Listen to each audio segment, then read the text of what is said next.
Good morning friends, welcome to our YouTube channel whose name is खड़ूस master. Yes, हमने तीन प्रकार की टेंस पढ़ ली है, प्रेजेंट इंडेफिनिट, प्रेजेंट कंटिन्यूअस और प्रेजेंट परफेक्ट। आज जो हम टेंस पढ़ने वाले हैं उसका नाम है प्रेजेंट परफेक्ट कंटिन्यूअस टेंस।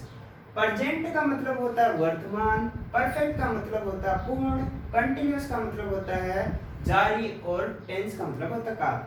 तो वर्तमान पूर्ण जारी काल, जो कार्य किसी निश्चित या अनिश्चित समय से शुरू हुए हों और वर्तमान में उनकी निरंतरता का बोध होता है, उन वाक्यों में इस टेंस का प्रयोग किया जाता है। इस टेंस के में हिंदी की पहचान है से रहा है, से रही है, से रहा हूँ इत्यादि अंत में वाक्यों का इन शब्दों का प्रयोग किया जाता है। जैसे वह 2 साल से पढ़ रहा है, जैसे वह 2015 से यहाँ रह रहा है, तो इस प्रकार के वाक्यों में इस टेंस का प्रयोग किया जाता है। और हमेशा कंटिन्यूअस, कोई भी कंटिन्यूअस टेंस ले लो, उसमें हमेशा आईएनजी फॉर्म का प्रयोग किया जाता है।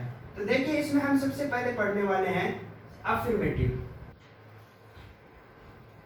Affirmative sentence. अफर्मेटिव सेंटेंस में क्या होता है, तो देखिए हम सबसे पहले इसके सेंटेंस स्ट्रक्चर को लेते हैं। सेंटेंस स्ट्रक्चर ये थोड़ा लेंथी है। इसमें आएगा, सबसे पहले आएगा सब्जेक्ट, उसके बाद में आएगा हैज और हैव, इनके साथ कनेक्टेड हो जाएगा बीन, फिर हो जाएगा वर्ब की फर्स्ट फॉर्म में आईएनजी, और फिर ऑब्जेक्ट, और फिर आएगा सिंस और फॉर के साथ किसी डेफिनेट और इनडेफिनेट टाइम का विवरण आएगा। तो देखिए थोड़ा लेंथी है। अब देखिए इसमें साइकिलिया आती है टुकड़ों में, हैज बीन और हैव बीन साइकिलिया का प्रयोग किया जाता है। तो देखिए सिंस और फॉर, सबसे पहले समझते हैं सिंस। सिंस का प्रयोग कहाँ किया जाता है, डेफिनेट टाइम के साथ। डेफिनेट टाइम, डेफिनेट टाइम कौन सा होता है, डेफिनेट टाइम कौन सा होता है, निश्चित समय होता है। निश्चित समय कौन से, जैसे 2010 से 8 बजे से, सोमवार से, सुबह से, ये सब क्या है, निश्चित समय है। जैसे 2 महीने से, 3 महीने से, 2 साल से, 10 साल से, ये क्या है, सभी अनिश्चित समय है। तो पर्टिकुलर निश्चित समय के लिए इस टेंस का प्रयोग, इन सिंस का प्रयोग किया जाता है। सिंस का टाइम एडवर्ब है, तो सिंस का मतलब होता है से। सिंस का मतलब होता है से रहा है, 10 साल से नहीं, 2 महीने से खेल रहा है, 10 दिन से खेल रहा है, इस प्रकार में इसका प्रयोग किया जाता है। तो देखो सिंस का प्रयोग कहाँ कहाँ करते हैं, तो देखो डे, निश्चित डे, डेट और डे में किया जाता है। निश्चित डे और डेट कौन कौन सी है, जैसे संडे है, डेट कौन कौन सी बताता हूँ, 24 जून, जुलाई, कोई भी डेट ले लीजिए। और डे कौन सा हो गया, इन 7 दिनों में से कोई भी, MONDAY, Monday, Tuesday, Wednesday, etcetera, ये क्या है, निश्चित समय के अंतर्गत आते हैं।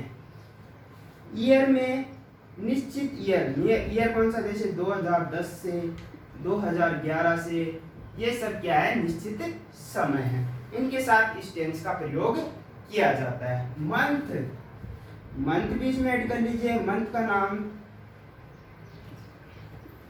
अब हमें पता चल जाएगा, जैसे जून से, जुलाई से, अगस्त से, ये सब क्या है, निश्चित समय के अंतर्गत आते हैं। इसके अलावा हम किसी ओकेजन को ले लें। ओकेजन, ओकेजन्स क्या होते हैं, ओकेजन्स होते हैं अवसर या त्योहार या कुछ भी।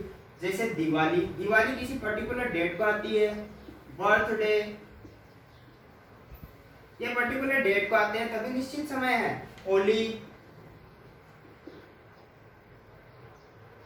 एक्सेट्रा, जैसे इंडिपेंडेंस डे, रिपब्लिक डे, ये क्या किसी निश्चित डेट को आते हैं। अगला है stages of life. Stages of life, अब स्टेजेस ऑफ लाइफ कौन कौन सी है, जैसे यूथ, चाइल्डहुड, एडोलसेंस। तो stages since is childhood, since is youth, तो ये क्या है, निश्चित समय के अंतर्गत आते हैं। सीजन्स ले लीजिए, सीजन क्या होती है, सीजन्स होती है ऋतुएं। ऋतुएं जैसे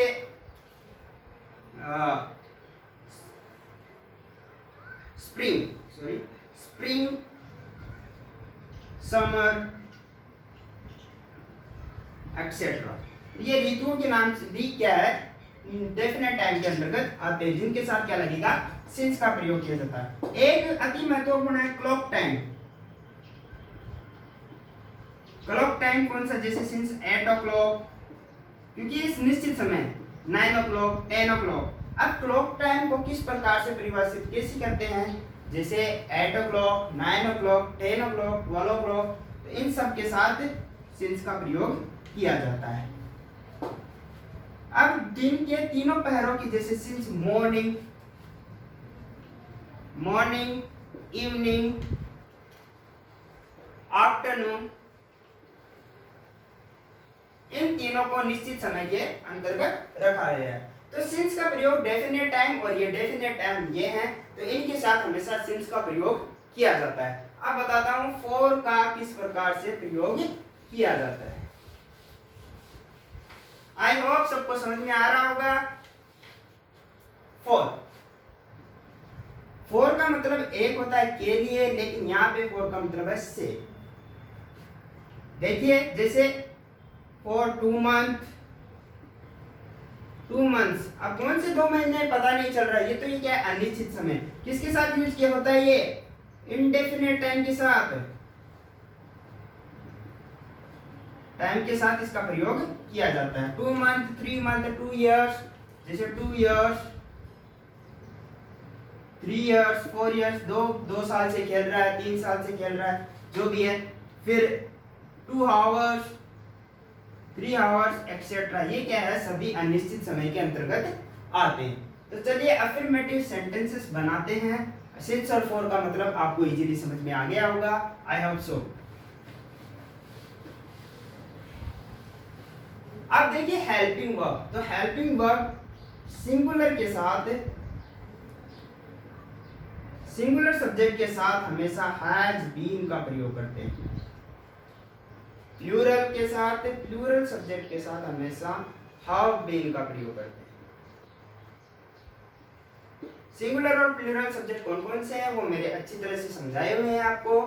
चलिए वाक्यों का निर्माण करते हैं।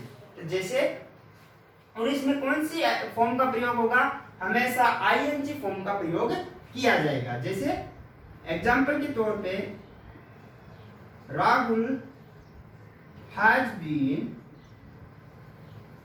living here since 1995 AD।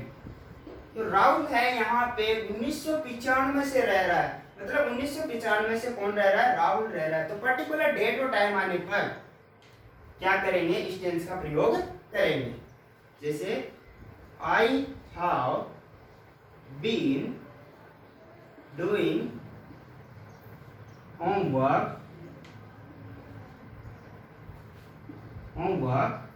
since morning। दिन के तीनों पैरों को क्या माना गया, निश्चित समय माना गया। तो यहाँ पे आई प्लूरल है, तो have been doing homework since morning, में सुबह से क्या कर रहा हूँ, अपना गृह कार्य कर रहा हूँ। तो ये थे हमारे इस टेंस में अफर्मेटिव सेंटेंस।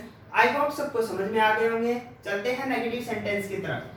तो नेगेटिव सेंटेंस कैसे बनते हैं, तो देखिए हमारी साइक्रिया क्या है, टुकड़ों में है। हमारी साइक्रिया क्या है, टुकड़ों में। और नोट का क्या प्रॉब्लम है, जैसे कोई रिश्तेदार नहीं होते क्या, कुछ रिश्तेदार होते हैं कि बीच में टांग अड़ाने का काम करते हैं, वैसे ही नोट भी इन दोनों के बीच में टांग अड़ाने का काम करेगा। जैसे चलो नेगेटिव सेंटेंस,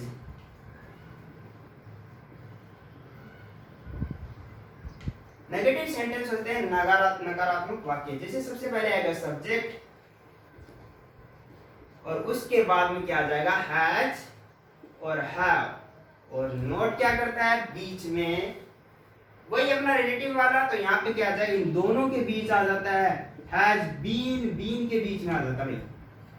फिर वर्ब की फर्स्ट फॉर्म में आईएनजी और फिर ऑब्जेक्ट, उसके जस्ट बाद में सिंस और फॉर के साथ क्या आ जाएगा, टाइम मेंशन होगा। टाइम विल बी डेफिनेट और इनडेफिनेट। डेफिनेट के साथ सिंस का प्रयोग करेंगे और इनडेफिनेट के साथ फॉर का प्रयोग करेंगे। जैसे the farmers have not plugging their field for 3 months। जो किसान है वो अपने खेतों को 3 महीनों से नहीं जोत रहे हैं। तो इसमें देखिए नोट आ गया, have not been, sorry be, तो बीच में कौन आ गया, नोट। तो यहाँ पे नोट थर्ड नंबर पे हमेशा यूज करते हैं, लेकिन यहाँ पे बीच में आ रहा है। जब भी कोई टुकड़ों में सही क्रिया हो तो नोट हमेशा बीच में आएगा। Sudha has not been playing football since morning. Sudha क्या नहीं है, सुधा सुबह से क्या नहीं खेल रही, फुटबॉल नहीं खेल रही। तो ये रहा अपना नेगेटिव सेंटेंस और आई होप सबको समझ में आ गया होगा। केवल क्या आएगा, नोट बीच में आ जाएगा।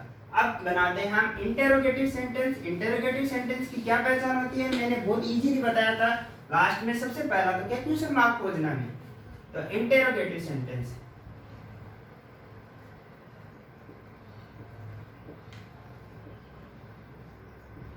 इंटेरोगेटिव सेंटेंस, इंटेरोगेटिव सेंटेंस को बोलते हैं प्रश्नवाचक वाक्य और हमें क्या मिलेगा लास्ट में, क्वेश्चन मार्क। अब देखिए वहां पे तो नोट बीच में आ गया, लेकिन यहाँ पे सब्जेक्ट बीच में आ जाएगा। तो हमारा सेंटेंस स्ट्रक्चर क्या आएगा, सबसे पहले आएगा हेल्पिंग वर्ब से शुरू होने वाले में ले लेते हैं। सबसे पहले आएगा हैज और हैव में से कोई आएगा और उसके बाद में आ जाएगा सब्जेक्ट। टुकड़ों में सही क्रिया होने पर इस प्रकार से यूज करते हैं, बीन, फिर वर्ब की फर्स्ट फॉर्म में आईएनजी, फिर ऑब्जेक्ट, उसके बाद में यूज करेंगे सिंस। अरे बहुत से लोग सिंस को साइंस भी लिखते हैं, लेकिन साइंस नहीं लिखना है, फॉर प्लस टाइम और लास्ट में क्या आ जाएगा, क्वेश्चन मार्क मत भूलना दोस्तों। जैसे have you been living in this village since 2004। क्या तुम इस गांव में 2004 से रह रहे हो। यू है इसलिए हैव का प्रयोग किया गया। Has he been writing a letter for 2 hours, 2 घंटे से। क्या है, अनिश्चित टाइम है, इसलिए क्या करेंगे, फॉर का प्रयोग। तो has he been writing a letter for 2 hours, दो क्या, 2 घंटे से एक लेटर, एक पत्र लिख रहा है। अब देखिए WH वर्ड से, आई होप हेल्पिंग वर्ड वाले सबको समझ में आ गए होंगे। तो इसमें सबसे पहले क्या आ जाएगा, WH वर्ड आ जाएगा, उसके बाद में आएगा हैज और हैव का प्रयोग किया जाएगा। उसके बाद में आ जाएगा सब्जेक्ट, बीन, फिर वर्ब की फर्स्ट फॉर्म में आईएनजी का प्रयोग और फिर ऑब्जेक्ट तो आना ही है, सिंस फॉर के साथ क्या आ जाएगा, टाइम, और उसके जस्ट बाद में क्या आएगा, क्वेश्चन मार्क। चलिए मैं आपको एक एग्जांपल दे देता हूं। Why have you been playing cards since morning। तो यहाँ पे क्या हुआ, WH वर्ड है, उसके जस्ट बाद में क्या किया हमने, हेल्पिंग वर्ब्स का प्रयोग किया। तो ये है हमारी present perfect continuous. I hope सबको समझ में आ गई होगी।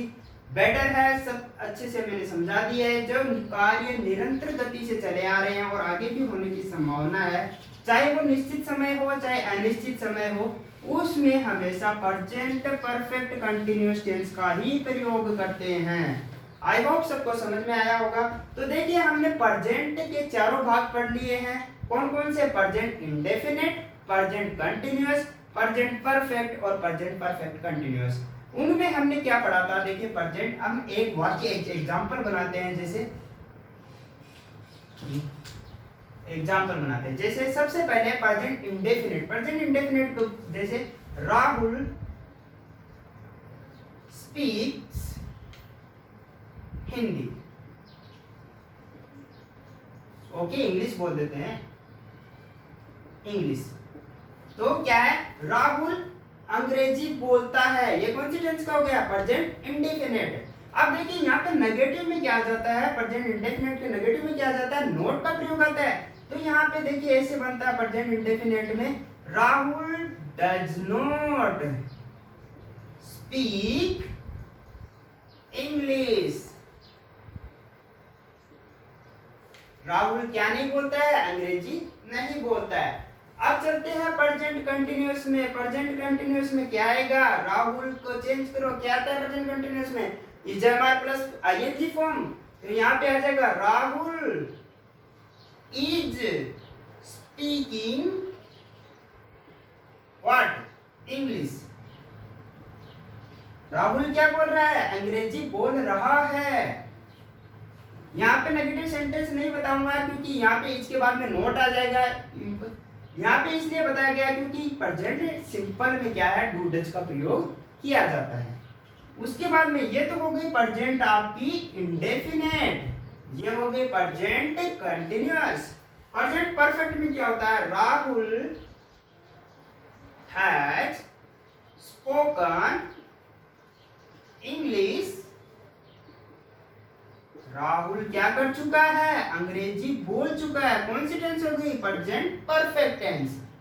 उसके बाद में लास्ट एंड फाइनल जो हमने अभी पढ़ी है, इसमें हम क्या करेंगे? सिंस और फॉर के साथ कोई टाइम पर्टिकुलर ऐड कर देंगे। जैसे Rahul has been speaking English since 2004 AD. तो राहुल 2004 से क्या बोल रहा है? अंग्रेजी बोल रहा है। तो ये रही हमारे चारों टेंस, और चारों टेंस का विश्लेषण मैंने यहाँ पे कर दिया है। आई होप सबको समझ में आई होगी। जिसको भी समझ में नहीं आई वो हमारे कमेंट्स बॉक्स में लिख सकता है, हम बेटर तरीके से और बढ़ा सकते हैं। अगर आपको मेरा वीडियो अच्छा लगा तो लाइक, कमेंट और शेयर करना ना भूलें। Thank you.